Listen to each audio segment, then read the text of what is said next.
जय हिंद साथियों। आज मैं सभी अभिभावकों से पूछना चाहता हूं कि आज के दौर में सबसे ज़्यादा हमारे छोटे बच्चे और युवा एक्सीडेंट के शिकार क्यों होते हैं। इस विषय पर मैं आज बात करना चाहूँगा और सभी से मैं कहना चाहूँगा कि इस वीडियो को कृपया करके पूरा देखें।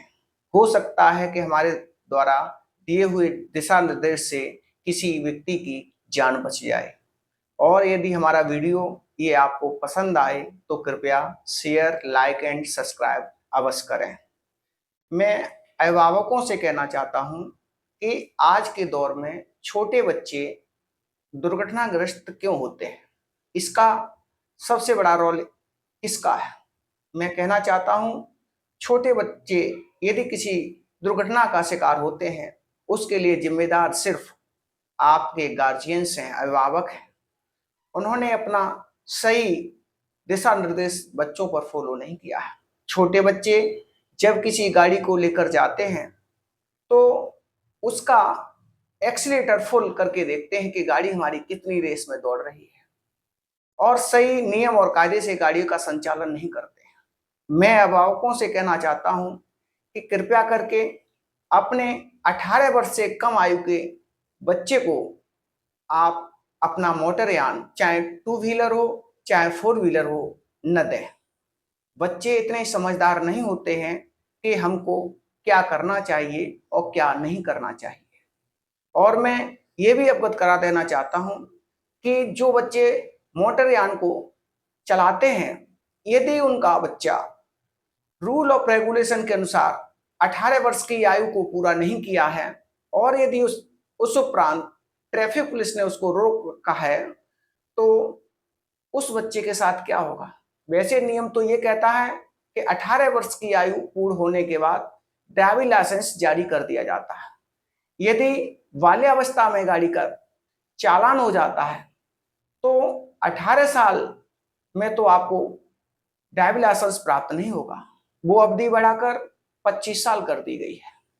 इसलिए मैं अभिभावकों से कहना चाहता हूं, कृपया करके कभी भी अपने छोटे बच्चों को गाड़ी चलाने को न कहें।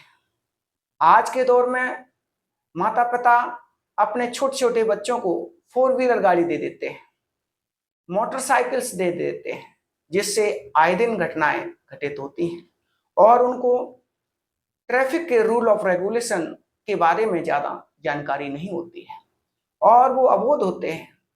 मूवी देखते हैं, नाटक देखते हैं, सीरियल्स देखते हैं, चलाते समय गाड़ी से स्टेप करते हैं, जंपिंग करते हैं, जिससे वो दुर्घटना का शिकार हो जाते हैं। दूसरी बात, एक्सीडेंटल का मुख्य कारण ओवरटेक होता है।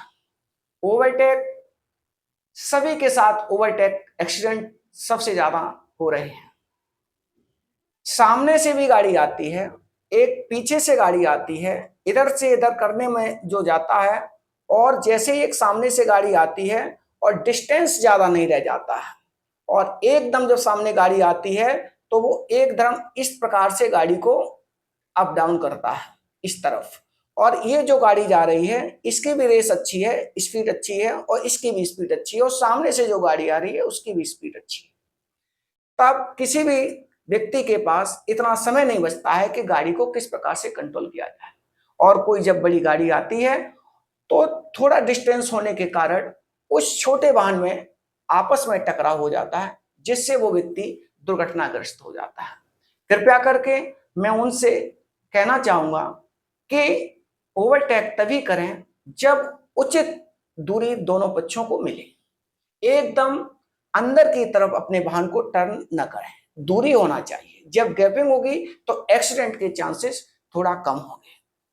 और यदि कोई सामने से कोई वाहन आ रहा है तो जल्दी ओवरटेक करने की कोई आवश्यकता नहीं है। कृपया थोड़ी देर का उसका इंतजार कर लीजिए। 2 मिनट के लेट या स्पीड कम होने में आपका कुछ बिगड़ने वाला नहीं है। जल्दबाजी में आपकी जान जा सकती है। और मैं ये भी कह देना चाहता हूं कि जो भी ट्रैफिक के रूल ऑफ रेगुलेशन है उसके तहत ही आप वाहन का संचालन करें। सिर पर हेलमेट अवश्य लगाएं। हेलमेट लगाने से आपका जीवन बच सकता है। बिना हेलमेट के किसी भी प्रकार का वाहन न चलाएं। यदि आप 4 व्हीलर गाड़ी चलाते हैं तो कृपया करके सीट बेल्ट का प्रयोग अवश्य करें।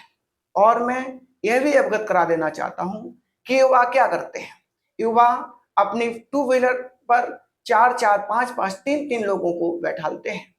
जब किसी प्रकार की कोई घटना होने वाली होती है और उनको उसका जमीन का सहारा लेना पड़ता है और किसी वाहन पर लोड अधिक होता है तो पैरों के बल पर जो है गाड़ी को रोकना पड़ता है। पैर जब उस पर लोड ज्यादा है और पैरों पर जब बैलेंस नहीं बढ़ेगा तो गाड़ी गिर जाएगी और सामने से जो वाहन है जब गिर जाएगा तो उसके अंदर टचिंग होने की संभावना होती है। तो टचिंग होने से हमारा जीवन खतरे में पड़ जाता है। इसलिए मैं अवगत करा देना चाहता हूं, इस प्रकार की कोई भी आप समस्या से ग्रसित न हो, आसानी से मोटर यान को चलाएं। और मैं ये भी बता देना चाहता हूं कि कृपया करके एक वाहन की लिमिट होना चाहिए। स्पीड लिमिट क्या है? स्पीड लिमिट को आप 50 से 55, 60 से ज्यादा की स्पीड लिमिट को के तहत गाड़ी को न चलाएं।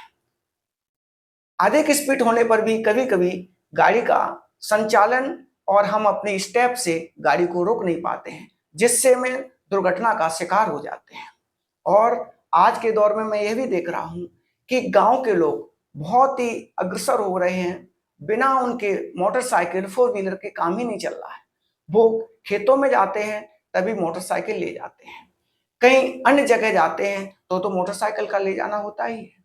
कृषक जो खेती करते हैं, किसान, वो अपने खेत से उस मोटरसाइकिल पर लोड करके हरा चारा लेकर आते हैं, जिस हरे चारे की लेंथ लगभग 10 फीट की होती है।